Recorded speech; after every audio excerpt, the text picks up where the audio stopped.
Surprise, everybody. It's not even Thursday, it's Friday, and it's 3 p.m., and we're doing a super surprise impromptu podcast with our good buddy Jayson Hinds of Hinds Safety. How you doing, Jayson? Doing great.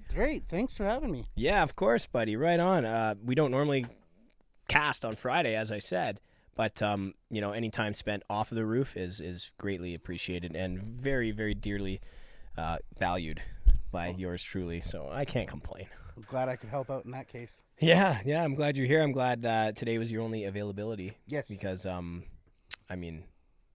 as I said, that's great for me, considering I'm not on the roof. But I'm happy that you had insisted we do it regardless, outside of the the regular scheduled podcasts. And Mike was super eager to get you on here as well. So really happy for that as well. My pleasure. Yeah, Thank right you. on. What were you up to before you came here? Were you working today, or? Nope. Like I said, Friday is my day off, so I right. figured that today would be the best day to kind of fit in to kind of come over here and chat with you all and see what's going on over here. Yeah, awesome. Yeah, not working, but promoting the business on your day off, right? Absolutely. Yeah, well, that's why we're here as well. Help to promote local business, right? So, Yep. Hinds Safety. Why don't you tell us a little bit about the business itself? Maybe describe its function. Okay, so Hinds Safety is what I like to call a one-stop safety shop. So pretty much any of your safety needs, occupational, throughout any kind of industry, we like to help out, whether it's safety products, safety training, consulting. We have protective equipment. So we kind of go through all arrays, whether it's a safety program. We'll be able to come into any organization, see what needs to be worked on and improved if there is improvements. Kind of work off the strengths and try to fix any weaknesses and make sure that people's safety management systems are working in place and Right. that there's no gaps really. So whether that comes from, like I said, equipment, training, if it's actual, documentation, there's lots of different variables, but we're there to help tackle those safety needs. And that way, business owners and other, contractors around can kind of focus on what they do and what they do best. And then we can kind of take that burden off their shoulders there. Right on. Yeah, one-stop shop is certainly a great way to put it. Yeah. You definitely covered all areas as far as I can tell. And, PPE is certainly a super important one. I know you mentioned personal protective equipment. That's obviously important. Before we went live, you also were mentioning doing some safety implementation in like a biolab or something like that, or like a facility of some sort. Could you describe that to us? Yeah, for sure. So that was a little bit of outside of the box and out of my realm, but I was approached by a company that was new to Canada. They just created a company here with it was mRNA, so they do vaccines and stuff. But Right. Coming up here, they opened up a shop here in Calgary, and they needed a program. So they hired Hinds Safety. So we went over there, had a look at their facility, which was definitely eye-opening. I got to see a lot of white coats and some scientists doing their thing in their element. So Awesome. A lot of different variables there. I got to learn a lot. Obviously, coming from a construction, oil and gas background, safety can be applied to a lot of different aspects, but trying to figure out how, they do their work and what their hazards are and how I can help them and ensure that they're controlled and stuff. So a lot of collaboration with the scientists. There was a lot of big words that I was not able to understand until, kind of doing a little bit of Googling, and I was like, okay. So layman's terms, that's what it means. Okay. Now, Right. now I'm on the same page. I can help out there, but so a lot of learning there, but it just goes to show that, it doesn't matter really what industry or, what kind of contracting services are being completed. We're able to kind of come in and look at it with fresh eyes and kind of see how we can make things work. So that was definitely an eye-opener. Yeah, for sure. No, speaking of eye-opening, you had mentioned some safety protocols around using microscopes, right? Because Yes. You got to get right in there. Yeah, yeah. Well, I was thinking, when you're thinking about it, you're like, okay, well, how hard can it be to use a microscope? How can I hurt myself using a microscope?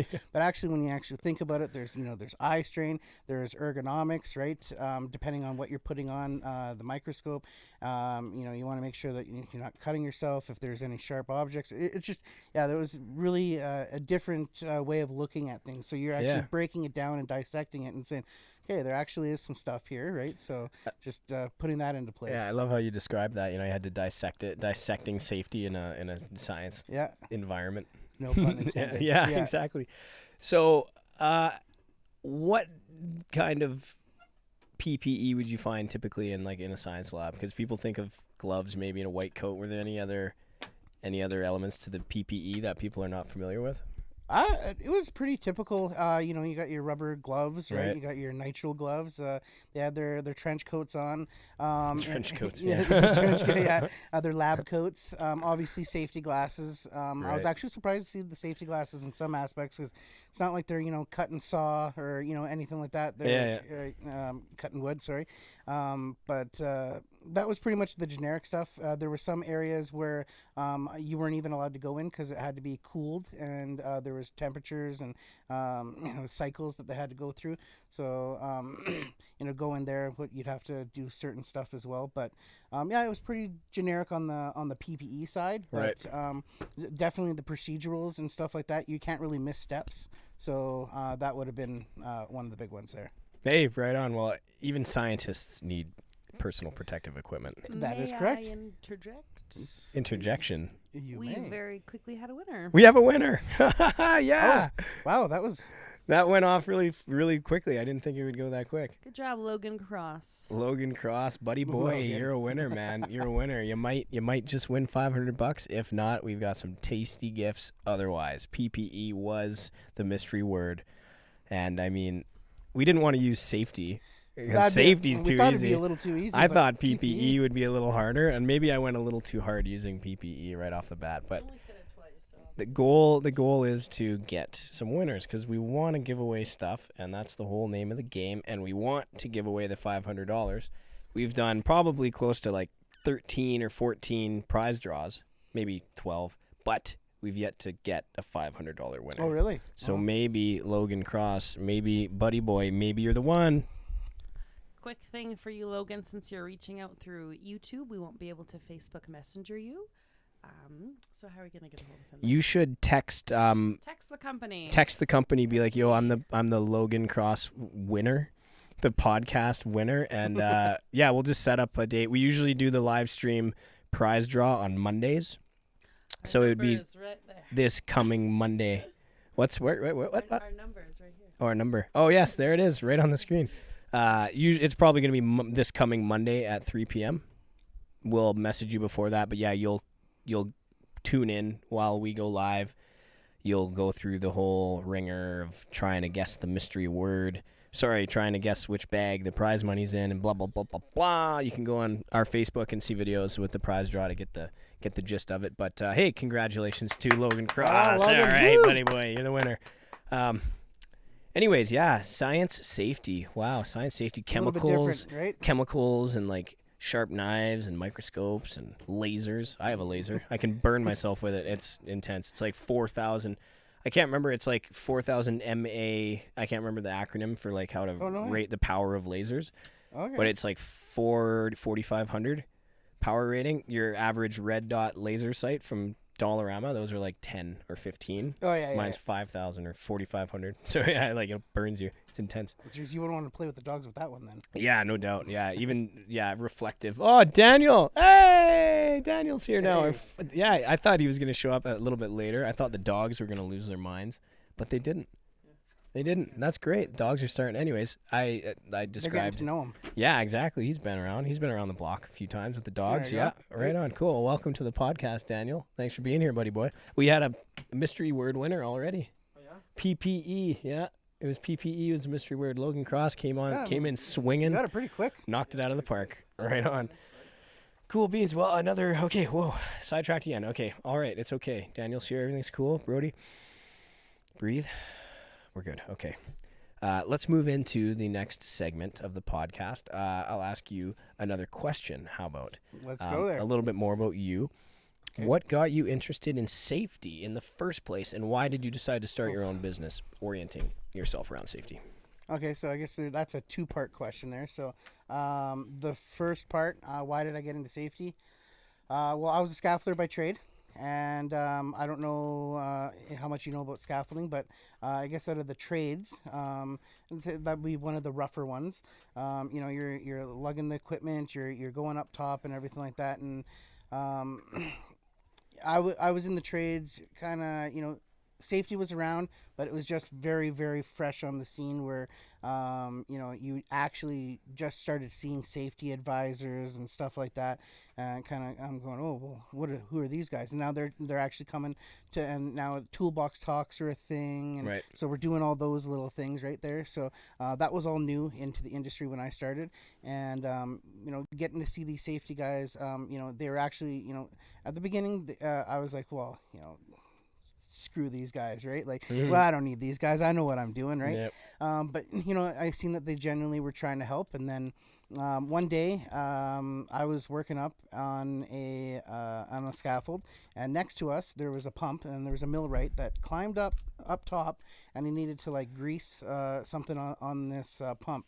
Now he was working for the client, and I was not. I was a contractor, right? So I was with my dad. He was my journeyman at the time, and I wanted to say something to him because I was fresh into the trades. I just got my fall protection ticket. I'm like, well, I'm tied off, but he's not.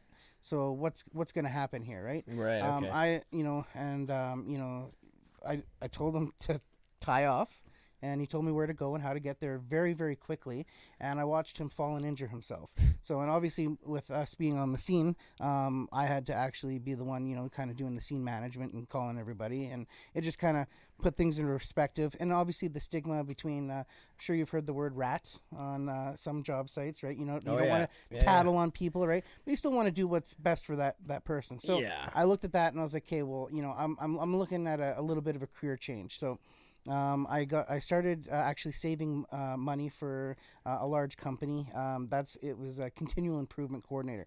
So I started improving processes, but it was based on saving money, not on safety. Right. So okay. I was able to see how these processes were changing, excuse me, and they were able to save a whole bunch of money for these bigger companies. They give the guys that came up with the ideas a little percentage or whatever. So I thought that was great, but I was like, okay, well, let's take this to the next level. Instead of operational, I'd like to actually like help save lives and for lack of better terms. Right on. Cool. So I got into that, and ever since then I pretty much haven't looked back. And so now to the second part there on why I wanted to start my company. I've seen a lot of different things as a prime contractor. We're hiring a lot of different contractors. Their health and safety isn't always where A, it should be, or B, that where it needs to be. But and they have to go here for this, they have to go here for that, and so now they're using 3 different companies. They're using a training company, now they're getting their safety supplies from another company, and then they're getting their PPE from one company, and then they got to call somebody in to consult for this certain part or a progression in a scope of work. So I kind of lumped it all together, but someone approached me on a job site and asked me if I could make a program for them. And I said, well, absolutely I can. So, but they needed me to be incorporated. So I incorporated myself, and that's where Hinds Safety was birthed. And we made that one program for them. And then by word of mouth, I ended up doing another few programs that same year. And it just kind of took off from there. Opened up a website, got my shop put on there. And I've done zero marketing other than kind of coming on here and kind of chatting about it all, right? But and so it's all been word of mouth, which is great.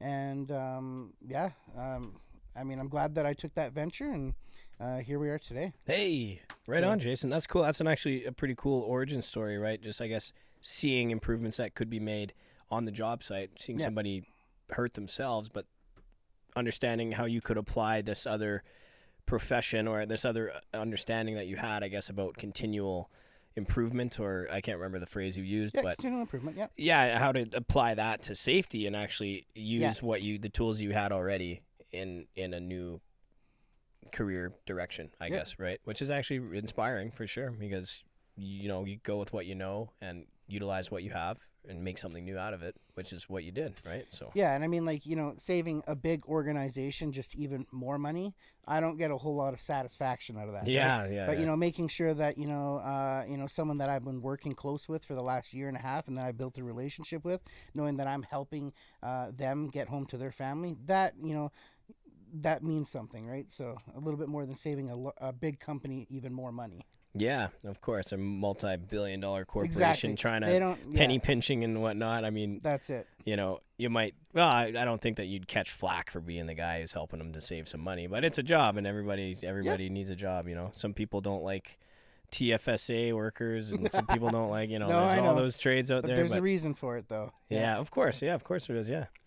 So, another question. How about you could share with us the differences in the safety protocols you find, I guess, within trades versus larger industries, things like that. Like, for example, we're talking about, say, roofers or scaffolders versus, I guess, say, a laboratory environment, I guess. If there are any integral differences that you could describe to us. Oh, yeah, there's big differences. I mean, when you got different industries, right? You got residential, you've got commercial, you've got industrial. So when you're looking at those three different industries, it varies from all those industries as well. So we'll take No Payne for example. You guys are involved in residential, I know for sure, and then I'm assuming that you might do some commercial. We have done some commercial sloped roofing. Yeah, exactly. So now you take those two industries, and the safety. It can be there, but it's not mandated by certain companies and stuff like that. When you're coming onto a client's home, right? That client, that person in that home doesn't have, a full program for you to follow or anything like that. So you're kind of coming in, and now in No Payne, I know that you guys actually have stuff in place and everything like that. There's a lot of other contractors around here that will knock on your door and want to do your roof that don't have those things in place. I see crews around all the time, just no safety harnesses, no ropes, no nothing. Yeah, I see that all the time. Man. That freaks me out. Yeah, of course. I mean, maybe I would have looked a little less, or I may have been a little blind to the problem with that early on in my career, or I guess, I mean, considering, the accident, I went through everything kind of, well, I mean, we were full harness, full ropes. We had safety documents before that accident happened, but I guess what I mean is, the average person wouldn't really understand the necessity behind these protocols for obviously in a trade like roofing. So no, exactly, and that's what I mean. And so then you go from residential, where now that you got all these other contractors that don't have anyone saying you have to do this or anything. Obviously, you have OH&S, which is your bare minimum, right? Yeah, they show up sometimes. They'll show up on residential sites. Yeah, exactly. So, and I mean, like, you could get lucky and not have them show up on your job site, or unless something happens, then they're showing up on your job site. Sometimes it's years. Sometimes you don't see them for a couple years. Yep. Sometimes it's multiple times a year, right? Yeah. It's been And then you go from the commercial, where commercial now you're starting to get clients that say, well, no, you need to have a program, you need to have C-Core, you need to have Core, because you can't bid on this project unless you have Core. It's a little bit different than residential. Now you're going through an actual company that's hiring you to do this job, and so they want some, lack of better words, insurance. They want some insurance that you're gonna make sure that you're gonna do it safe, that they don't have an incident on their job site, kind of thing, right? And then you move over to industrial. Again, roofing. Roofing is a different beast when you're doing siding and Q decking and all that other stuff on big industrial projects, where you have larger clients where the job is probably like maybe $250 million. Okay, there's going to be some aspects where there's going to be safety involved in that, because you're going to have X amount of contractors, hours, and so a lot of different exposure. So you're going to want to make sure that things are streamlining. Now, different clients look at safety from different perspectives. Some understand that if there's an incident, that incident is actually going to cost money. Then some don't want to put the money towards it because we haven't had any incidents, so we're not going to. So why spend the money in that area? So, but for the trades, same thing. You want to get the job. You have to have a program. You have to have core. You have to have training. You have to have certain PPE. Shout out Logan. Yeah. And then, right. So you have to have those things in place. Whereas again, residential, you're kind of self-governing in that sense, Right. unless OH&S shows up and kind of sees you. But so there is that difference. And then obviously from the different hazard point, right? You have a roofer who's going to be up on a roof. Your safety sense, risk tolerance, all that stuff is going to be a lot different than a landscaper who's down kind of installing a bush, right? Yeah, or So- just accidentally step on a rake and smack yourself in the face. You never know. I haven't seen that happen, but I mean, it very well could, right? It probably happens. every once in a Housekeeping, while. right? So, and I mean, like you guys have similar hazards where you're out in the sun all day long. Yeah. You're going to be watching for heat stress, heat stroke, right? Yeah, know about that. Sunburn, all that kind of stuff, right? So, but that's how I would say it would differ is kind of from the industry, and then obviously the different hazards that people are having. But at the end of the day, it starts with the owners and how they want to run their business and how they want to kind of move it forward, right? So, if again, like you were saying, you have other roofing companies here that just kind of they'll bid on the job to the residential or person or whatever, saying, well, we'll do it for this much. I know they're charging you that much, but we'll do it for $500 less. But what does that entail though, right? So they're adding a lot of additional risks, and they're running around and they're not doing it properly, or maybe not checking their work, or whatever the case may be, right? Yeah, So exactly. it's just it depends on the company and the culture and everything like that. But you're starting to see more of it in the residential area now, where even like large residential projects like Qualico, Brookfield, excuse me, companies like that are saying, no, if you're going to want to be participating on this project, we've got about 100 houses that are going up, and if you want to be that contractor, you need to make sure that you're doing XYZ, right? Right, So, yeah. which is great. It's a definite shift, because you look back 20-30 years ago, that wasn't a thing, right? So No, I understand. Yeah, I like to think that, I mean, yeah, as you said, you kind of governing yourself to an extent, depending on what trade that you're under. And with roofing, as you said, OH&S will show up from time to time, right? And so without them there on site, you are certainly managing things yourself. And I like to think that No Payne is helping to pave the way for those other companies that will go unnamed, but I know a few of them That's it. that Yeah, don't have unnamed, yeah. that don't take safety seriously. I mean, like I said, I drive by job sites all the time. Lots of guys, sometimes 5-6 guys on the roof, not a single rope in sight, right? No safety harnesses. We don't see displayed safety documents, which we started doing on site as well, rather than just leaving the documents in the vehicle. We do have like A-frame yes, warning signs and whatnot as well, that's- which have yeah. a spot for us to put our safety documents with those A-frames, right?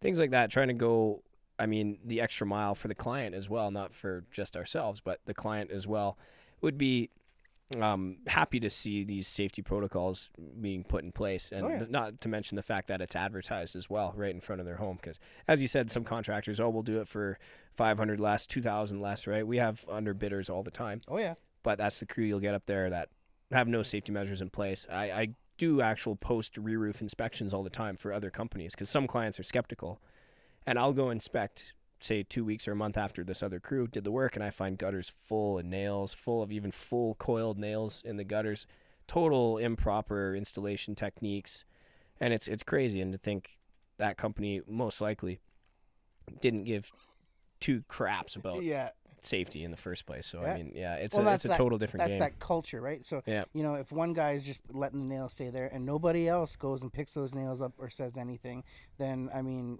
they're just as bad as that other one. So that's how they're Right. going to be doing their jobs, right? Well, that's So- where speed and everything else comes into place, because you kind of mentioned, you'll always have underbidders, but that plays into our estimates as well, because to use full safety protocol, it certainly slows down the procedure, understandably, right? Yeah. Because if I got to say, move this bundle from this side of the roof to the other side of the roof, and I've got to also try to move my PPE with me, step over the ropes, right? And it's definitely more difficult than just picking up a bundle, throwing it on your shoulder, and walking there. Yes. Depending on the pitch, right? It's, but it certainly does affect how much time it takes to get the job done. when you're safety conscious, right? And that's why you're saying, that's why those guys can kind of undercut you on the bid, because you're like you said, you're estimating, you're like, hey, well, it's going to take me a little bit of extra time, but I know I know I'm going to get the job done safe, and I'm going to be able to go do another job in a couple of days. Exactly. Oh, they could do it in a day. It'll take us 2 because we're going to do a proper cleanup, and we're gonna be safe about it. And the homeowner right? is going to be a lot more pleased with that. And you know what? Of course. When someone says, hey, you know, how'd you like those guys doing your roof? Well, they're great. You know, and when I checked it out, everything was cleaned up. It was like they weren't even here. I got a new roof, right? Well, albeit, I mean, it depends on the time of the year, because we usually give a disclaimer to the clients. If we've got a foot of snow on the ground, we tend to do re-roofs year round. Well, but if we're doing what we can, but you don't hesitate to give us a call in the snow belts. We'll come back and clean everything up, whatever we missed, right? Because it's hard to get it all when we have tons of snow. But I mean, outside of having these safety protocols in place and having, I guess, bid the appropriate amount for these protocols and whatnot, complacency becomes an issue, or can become an issue, like it did for myself at one point as well. You're so used to doing it, and you just get so caught up in it, and you're some I'd say owners don't understand how much an incident actually costs, especially if it's a severe incident. Someone falls off of a roof and gets injured. You're talking WCB claims. You're talking, obviously if there's if there's any damage, or if there's loss or anything like that, that's put onto the company. Then you got, depending if it's OH&S reportable, you have to do a report for OH&S. They might have orders that they put in place that they want to seek from you guys.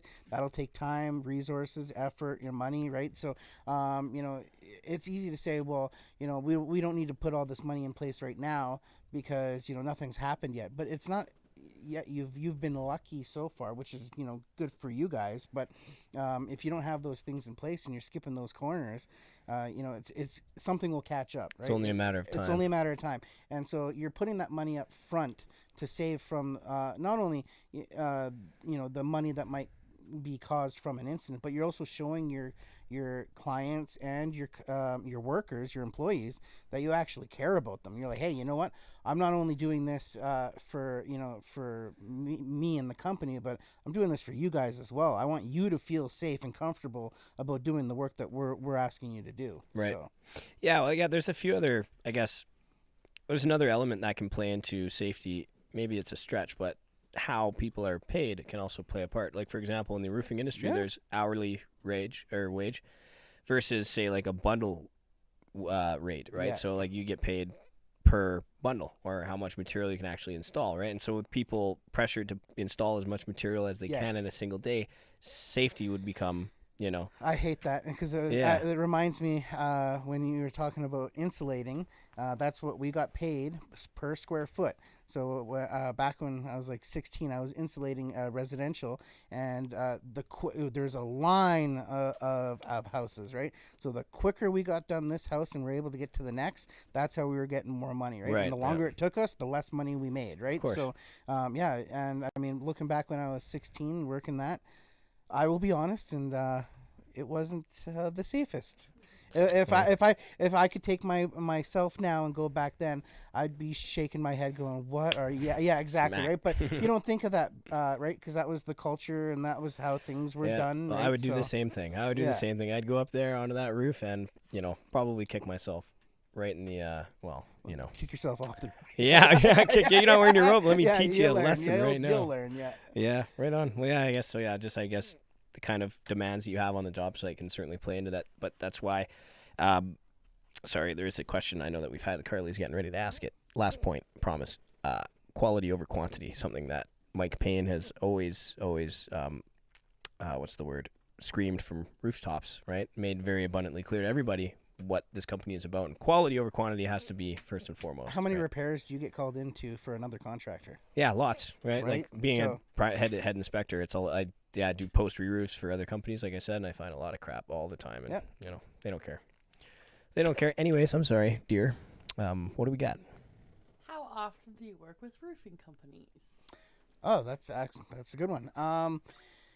A fair bit, actually. I just ended up doing a program for another company here in Calgary, and also one out in Vancouver. So, and then before that, back in about 2018. I was helping out another contractor here in Calgary. They had a job for PCL on the C train line. I forget which one it was. It was by Memorial. Yeah, we had to shut down Memorial Drive, and they had to do the whole roofing along for the C train station, and we had to do that in the middle of the night. So that one was a little bit different rather than your traditional roof, but not so much residential, more so commercial and industrial for roofing. Well, I can tell you there's certainly quite a few residential roofing companies. I could use your help, and I could certainly use your guidance. We're here to help. Yeah, It's just, you know, obviously they have to have the willingness to want to have that change and kind of go that direction. Yeah, right? they'll make less money if they do that, man. The job will take longer. What are you gonna do? You'd be, you know what, and you'd be able to bid on more jobs and be more confident when you're bidding on these jobs and knowing that you're able to produce a quality, safe product, right? Yeah, of course. It goes a long way. No doubt about that. We've had some clients actually commend us on our attention to safety, right? Doesn't that feel good, though? Yeah. Oh, yeah, it does. Yeah, it certainly does. I mean, it can be, to be totally honest, it can be totally annoying, like just being roped up all day, and it's in your way, and it's kind of a pain in the ass, you know. But you do feel good about it in the end, and you know that you're doing what's right by the client and by yourself and for the company that you work for, right? Like it's like a personal obligation, right? Personal obligation. That's the best one right there. You're doing it for yourself. Yeah, of course. 'Cause you know that you're gonna go home at the end of the day, and then you're actually gonna be able to make it home, right? So that's huge. Yeah, wear your ropes, everybody. Hey, I'm looking you in the eye. And wear a rope if you're on a roof, okay? Because yeah, you might not get as lucky as I did, right? Luckily, I fell off a roof onto a roof and then onto the concrete. Yeah, I couldn't believe that when you told me that's, yeah. Yeah, no, well, considering you're the safety guy, lucky. I had to give Jayson the whole lowdown or the rundown because of, safety being the topic. But I got lucky enough to land on the shed, or roof of a plastic shed, which definitely broke my fall. It was super lucky. Oh, yeah, no doubt about that. I don't know. I don't want to think about how things would have been otherwise, but not as good as they are now. And see, and a lot of companies, it takes something like that for them to go, oh, you know what? Wait a minute. Like now we need to do something, right? And then there's obviously, an accident is an accident for a reason. You didn't plan it. You don't wake up in the morning thinking, you know what? I think I'm going to fall off a roof today.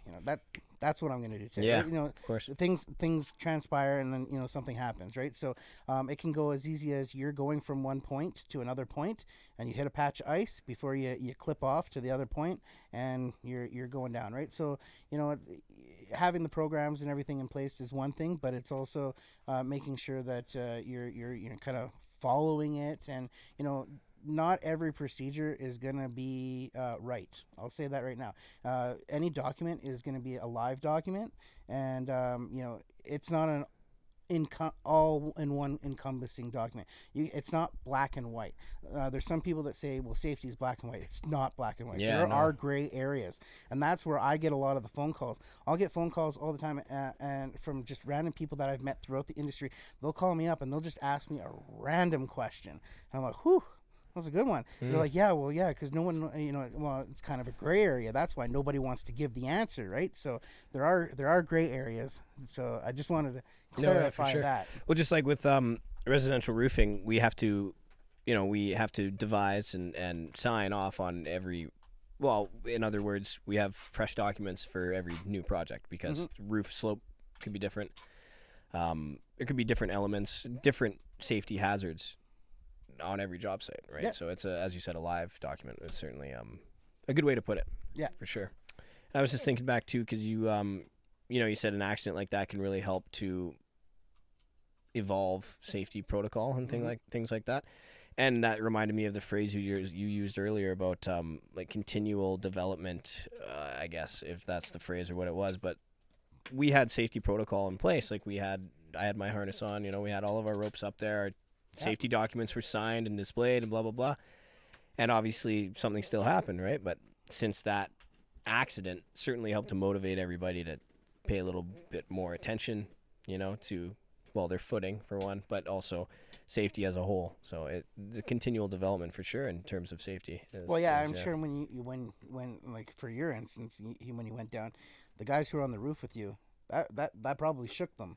Yeah, for sure. Right? Well, they're thinking, "Whoa, where'd Brody go?" Yeah, Where's exactly. Brody? Nobody realized. Right? They knew I was up there, and they were on their way up, and then they get up there, where to go, right? And then, yeah, I remember the story of them finding me, and they told me, I don't want to get in the whole thing, but I was standing when they found me. I was standing on the ground. I don't remember any of this, but I was standing, like leaning against a gas meter on the side of the house. Yeah. And they had to lay me down and blah, blah, blah, but I don't have any of those memories. But yeah, they didn't really realize what had happened at first, but then when they got a look at my face, they said one pupil was totally wide open, the other one dilated, and I was like bleeding from my mouth, and who knows, the rest is history. And that's what I'm getting at. You had things in place and something still happened. Mm-hmm. Yeah. Nobody thinks that it's going to happen to them. And then when it happens to you, you're like, kind of like, wow. Like, and it rocks your world. And like, yeah, I was, outside of the accident, I lost one of my favorite hoodies. I was wearing my Megadeth Rust in Peace hoodie. And they had to cut it off me. Sentimental. Yeah, I didn't even get to see it. They didn't even give it back or anything. Oh, no. I had that hoodie for like 8 years probably. It was all tattered, total crap hoodie that I was using for outdoor work. Yeah. But yeah, my Megadeth hoodie, man. They had to cut it right off my body, man. Dang it. But hey, that's besides the point. No, hey. I'd rather lose a hoodie than lose my life. I would say so, yeah. Okay, cool. Okay, so considering what we've been talking about, I'm wondering about some of the worst conditions you've seen on any job site that you've been to. If you're doing actual, say, safety inspections, or I don't know if anyone ever calls you in to, I guess, do observations or on, worst conditions. I just did one last Friday, or maybe 2 Fridays ago or whatever, but a couple of weeks ago. And they called me in. I did an inspection. They just been moved into a very big, large facility. Very large, actually. And going through it, they had a lot of good stuff. I will say, a lot of good stuff in place. So obviously, when they took over, the tenants before them, they had some stuff in place, which was great because it helps them out, right? And I know that they were putting forward a conservative effort. They had a fire plan and stuff like that. So I'm going through it. The fire plan, I'm updating it now as well because there was a lot of stuff missing, but the intent was there, so that's great because if you have that, at least you're in the right direction, right? But I go there and they had a smoking room inside. It was a designated smoking room, and I'm like thinking, still operable. We're talking like a 1970s show, a smoking room, right? This was their smoking room, and in there was a barbecue with a propane tank and everything like what that. The hell? And it's all enclosed. So I mean, like that's just one, and I'm thinking. They thought they are all thinking this is okay. So I'm like kind of trying to put myself in their shoes, and I'm going, how do they think? Like, first of all, there's a Calgary bylaw, right? But secondly, okay, cigarettes and propane don't usually. And I know there's there's a lot of myth busters on whether it could actually put it off or whatever. But I missed that show. I am not. Yeah, right. Sorry. It's a good show. Yes. No, I know. I miss but it. I wouldn't put myself in that position regardless, right? So, but I'm just seeing that. So that's just one. And then, and then not only like conditions but behavior. I was on a job site when we were doing an inspection, and I literally watched someone drop something into like a big pool, and this pool was not. Let's say the cleanest. There was a lot of stuff going into this. It was like not a wastewater, but like running water. It had a lot of off running water going into it and everything. A lot of the construction debris from the job site was going in here, and Buddy had a lit smoke. He literally threw his shirt off and jumped in there with his smoke in his mouth. He didn't come out with it, but I mean that broke like absolutely every procedure in the book. Yeah. And this was the supervisor. So and so I was just seeing that, and then so you're showing everybody like this is the culture that we're allowing. Like here, a right? wastewater debris. Yes, it was actually pool a water. of muck. It was a water treatment plant. So it was. And so just watching that, I'm kind of going, what is going through this guy's head? That's like right? a biological hazard too, man. There's a lot of hazards involved in that. Yeah, absolutely, right? So that's one. But and then obviously, every job site you go to, you can tell, right? I can pretty much tell within the first 5 minutes if it's going to be a thrown together job site or if you got all the contractors kind of looking after what they're doing and everything. Most times.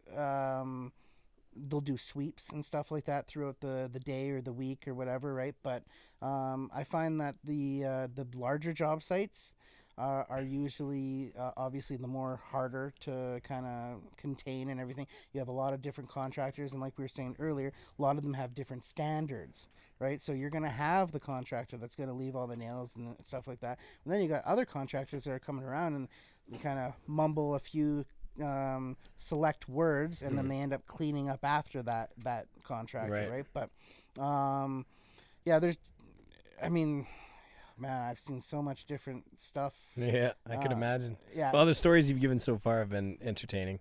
Yeah. That's entertaining. I like the barbecue in the smoking room. Like, I didn't think smoking rooms were even active, but last time I had gone on a vacation, like internationally, back in 2014, I was in an Amsterdam airport, and they had full packed like smoking rooms inside the airport. No way. Glass walls, big, huge exhaust vent on the roof, but still just totally smoked right out. But yeah, to see smoking rooms like that was interesting. Yeah, that would be. And to see that in a building in Calgary, like a commercial facility in Calgary with interior smoking rooms. Was it people were using it still, or Someone was smoking in it while I walked in there. oh? Because I was doing a walkthrough, right? So Right. I'm getting a lay of the land and everything. And then there's this like little nook room, and I was like, "Oh, what's this?" So I open it. Buddy's just sitting there smoking right next to the propane tank. And it actually had a sign saying it was like a smoking room and everything like that. And I'm going, "What did I Yeah, just walk into?" That's so funny. Propane tank sitting there. Yeah. So That's great. that was the most recent one. So that's why Right. it sticks in my memory. Yeah, of course. There's got to be a lot. No, obviously, there's quite a few. I mean, we do the select commercial job here and there. It's typically new construction, right? But primarily residential. We don't see a whole lot of other trades, and so I mean, it's harder for us to catch other safety deficiencies or Yeah. safety neglect and things. Typically, it's just me driving down the street and seeing other roofing crews with no fall arrest equipment, right? Yeah. What I mean from a commercial standpoint too, you guys being roofers, it adds the element of now you're up here and now everybody else that's working is down here. So now you kind of you really don't have a whole lot of room for error in the sense that if you have a sheet fall off or something like that, Yeah. I mean, you can't. Yeah, that's bad news. You don't can't really even have that drop option. your hammer, man, or No, like a no, bundle no. or something. That's dangerous for No. sure. Yeah, so like up north, there's different job sites like for the oil sands and the oil industry, tool lanyards on absolutely. You'll see these Right. guys walking around. Every single tool has a lanyard, so you'll just see lanyard down, like all the way down. And obviously, like you were talking about your rope getting all cut up. Imagine having all that plus all those and everything. It's just, but they know that hey, as much as it's going to be a pain in your butt, I know that you're not going to drop anything, right? So- Right, of course. Well, that's actually a great point. There are a few guys on some of our crews who have implemented their own personal ways to incorporate lanyards Oh, to their harness nice. or to their pouches. yeah. Whether it be a shoelace duct taped to their hammer, right, and works. tied around the hammer holder, right, like even just whatever. Because some of us have been smart enough to think about. In this case, primarily, it's causing property damage, even to the neighboring house. Like some houses are like 2 feet away, like right downtown. There's Oh, yeah. so your hammer can bust up the siding or break a window. But considering you're not typically, other than the crew itself, spending a lot of time on the ground around the house, but as you said, continual development, right? This would be something worth considering implementing more so with the roofing crews, with any crew with No Payne, because dropping tools is a huge hazard for sure. I dropped my hammer on the top of it was like a 2018 GMC pickup. Ouch. Yeah, I dropped my hammer on the front right fender. That was like a Ouch. $1,100 bill. Yeah. Damn. Yeah. Yeah. Well, especially now with vehicles being made out of plastic. Yeah. Yeah, of course. But then if I had a lanyard, it would have been $1,100 richer. Yeah. Mike was there that day. I was out there with him. I wonder if he remembers, if Mike's watching or not. But Well, if it costs $1,100, I bet you he remembers. oh yeah.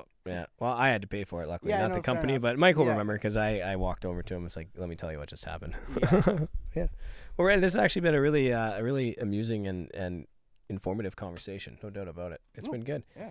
I've been a lot of laughing. No tears yet, but Well, about tears, I mean, obviously, lack of safety can cause tears. Mm-hmm. That's what usually when I start an orientation or something like that, I ask people for any stories, right? Safety meetings. I always like to make sure that you're getting that interaction from the workforce. You guys get to see so much different stuff that people like myself and other safety professionals don't get to see as well. Typically, if I'm showing up on a job site, people know I'm going to be there, right? An hour before, safety's going to be here, or I'm walking through and I hear the caw I know what that means. Yeah. Right. Right. So, but I mean, you know, with that aspect, you know, when things actually do happen, it affects so many different people. I remember back in 2012, on the same job site where a buddy jumped into the pond. Right. I got brought there to kind of help kind of get things in place. And they knew they had a problem. They knew like that was the culture there. They were smoking wherever they wanted to smoke. They were jumping into like biohazards almost. I'm surprised he didn't come out with a third eye. But you know, and just the general like fall protection wasn't really a thing. It was really eye opening because this was a larger contractor as well. So they have their policies and everything in place, and they're kind of going like, we have all these things, but it's not working. No one's following it and everything like that. They just had a guy break his back, and he'll never work again before I got there. So that's when they're like, hey, we need to do something. So they're switching out the team. They ended up bringing myself in and a bunch of other people from supervision, but we had we were tasked by making an action plan and rolling it out and changing what was going on there. I was there 28 days. Obviously take away weekends or whatever, but so I'd say about maybe 20 days. And in that 20 days, we ended up having a fatality on the job site. Let me tell you about changing culture and shaking up and tears, like you were saying. Yeah, actually, I think I got a photo of that, of what you've just described. Actually, we could bring that up just while you kind of describe it. Workplace fatality, how it can change you, because it will. Yes. After that day, not only did it change how I looked at things, supervision, just the trades, everything, everybody there, it shook everybody. You know, going up there and obviously being health and safety, we're the first to kind of get to the area, and you know, seeing something of this nature just imprints itself in your head, and you'll never forget it. So I mean, for this individual here, the process was there, everything was in place, fall protection was there. They were getting rid of some form work, and they were getting ready for the millwrights to come and connect the piping, and they're over a very large amount of water. They just did some hydro testing, right? So that's why you needed to have, not only because you're making a hole, but you need to be tied off so you didn't go in there, right? Unfortunately, he did the first two without it, and he thought he could do the third, and he ended up falling in, and we weren't able to find him until the next morning. And that's where his partner was the one that kind of prompted it all, because he was like trying to call him all night the night before. He came in the next day, and his vehicle was still there. It had dew on the windshield, so you knew it didn't leave, right? His backpack was still in the lunch trailer, so we obviously went back to the last place where they worked, and sure enough, he was in the hydro tank, unfortunately. So he must have. Do you think he maybe hit something on his way down, knocked him out potentially, or do you know? Or maybe just we don't know, honestly, because we didn't swimmer. Maybe well, he was definitely a weak swimmer, because the worst part about this is one of his biggest fears was water. He did not know how to swim. So again, not a way anybody whether it's your biggest fear or not, right? But then, you know, obviously that affected his coworker immensely. Not only that, supervision, they ended up blaming themselves. And unfortunately, one of the supervisors that was part of that, he actually took his life about a few years ago. He was never the same since. And then it just, you know, every day just eating and eating, right? Yeah. So this is just a testament that, like, you know, nobody plans for this, but it affects so many different people that the workforce was definitely shook by it. That's what brought me on it, was the tears. Right. I mean, watching full-grown men and like a group of men, your peers, just breaking down crying is definitely something that will change not only you, but your coworkers, the culture, and everybody there for forever. Yeah, of course. Yeah, that's I mean, rest in peace, both of you. That's it's unfortunate, but I mean, it's educational at the same time. You telling us this, and for the listeners as well, you really got to think twice before you skirt safety protocol and things. And that's just it, right? You gotta just, you know, at the end of the day, just be like, did I do my best in that sense? Like when you're doing your safety and you're setting up and everything like that, you know, like hazard assessments. Right. This is the biggest one. People are like, okay, well, it's just a piece of paper. What do I put on it? This and that. You're not going to get everything. No one is. And I'm going to see something different than you're going to see. That's why usually you try to do it in a group, but even that group isn't going to get everything. And a lot of the things are monotonous and, kind of like the same thing. If you're going on a roof, a lot of the roofs are going to be the same, but there's going to be different things you can try to pick out every single time, exactly. right? But, having those things in place are going to help. Right? If that individual decided to tie off, I mean, I would know all those lives would not be affected the way they were, right? Of course.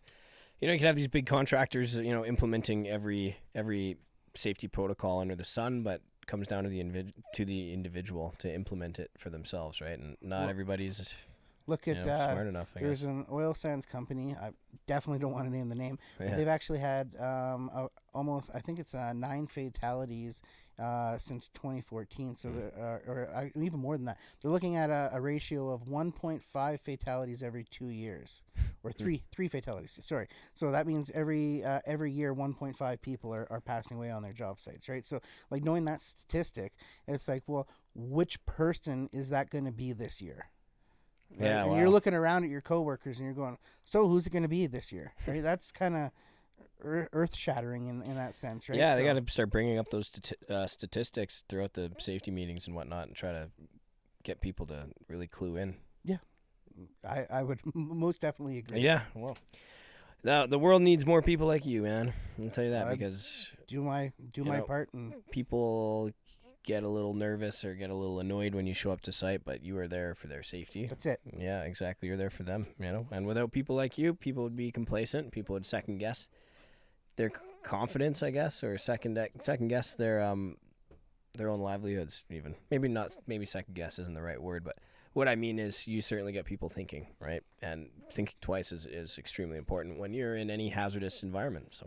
Yeah, just asking questions. Yeah, cool. Right on. Well, this has been a really good conversation. Yeah. I think towards the tail end of this conversation, I think everybody would like to get to know you on a more personal level. Oh, so outside of work, what gets you going? It's like, what are some of your personal hobbies, interests? Well, obviously I like sports. Go Flames, go!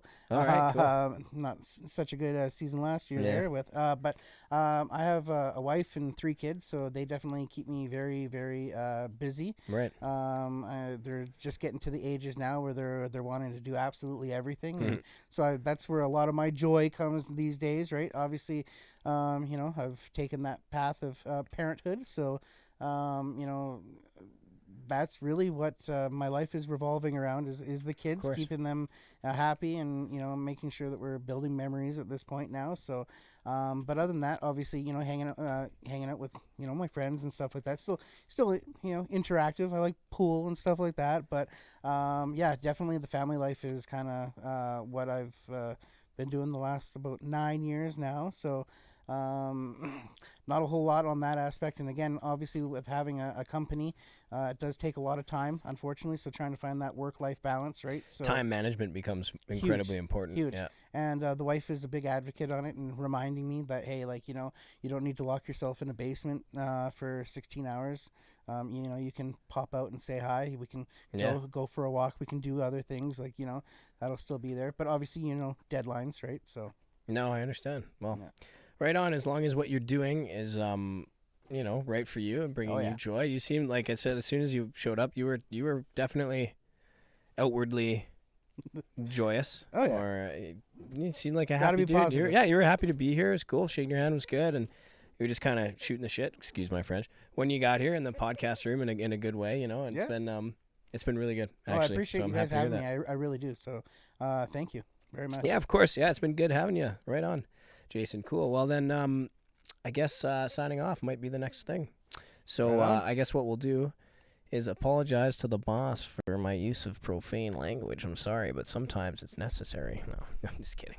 Anyways, thank you, Jayson, for being here. Pleasure. And we'll say thank you to Logan Cross for chiming in with the mystery word challenge and banging it on the first go, on the first guess.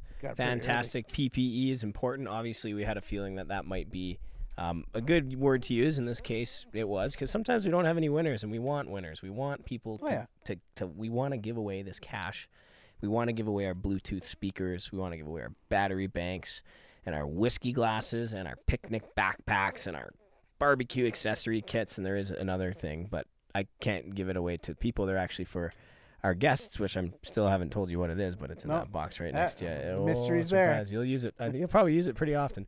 But where was I? Anyways, yeah, Logan, thanks a lot for playing. Everyone else, thanks for tuning in. You again, thanks for being here. Thanks, everyone. Daniel, thanks for being here, man. Taking all the sweet photos. You'll see the cool stuff that he'll put online for us. Can't wait. And yeah, we go live every Thursday, typically at 3 p.m. Carly, also, thank you for being here. Look at I'm sorry, honey. Oh, man. I'm happy that you're here, too. You're always here. Oh, now the audience is going to just, oh, man. Now I feel bad. Oh, God, I'm going to have to take you out for dinner now. Fusion is pretty good. Do you like sushi? Not so much, no. Yeah, no. neither did I until Carly took me to, it's like a buffet style sushi. It's pretty good. Interesting. Anyways, I'm sorry, honey. Yes, thank you for being here, too. You have been doing really good. Let's go to Fusion. Is that what you're, yeah, I see what you're doing. Like now. Yeah, well, now I owe her. Now, because I thanked everybody for being here except for her. I see you every day, man. You're my wife. What am I going to, okay, well, regardless, Carly, thanks for button pushing and thanks for manning the station, doing all the awesome tech that you do. You're embarrassing. You got to find the middle ground, man. Yeah. You got to find the middle ground. I think I might be overdoing it. Yeah. Anyways, thank you everybody for being here. It's it has been fantastic, and thank you guys for tuning in. You're the reason why we do this. Promote local business so that you guys know your options, so that you get to know people behind local businesses. In this case, Jason's a cool dude, and he knows a thing or two about safety. So if you need him, be sure to contact the company. Don't be mistaken by the logo. It's a little bit hard to see in this because it's black on black, but it's not. Yeah, I think you can kind of see the outline of it. But anyways, Hinds Safety is the name of the game. So as I was saying, we tune in every Thursday at 3 p.m. I'm not sure who we have on next week. It's not always cut and dry for me, but we will be live again next week. And we will be live again before Thursday doing the prize draw for Logan on Monday at 3 p.m. So Nice. Be sure to tune into that. It's fun. You can see what it's all about, and you might just see Logan win $500 cash. So again, thanks a lot, Jason. And thanks for tuning in, everybody. Goodbye, and have a fantastic Friday and an even better weekend. All right. Hey, everyone, go get some sushi tonight. Hey, take your ladies out. Take your boyfriends out. Take your husbands out. Take the kids out. Spread love and peace.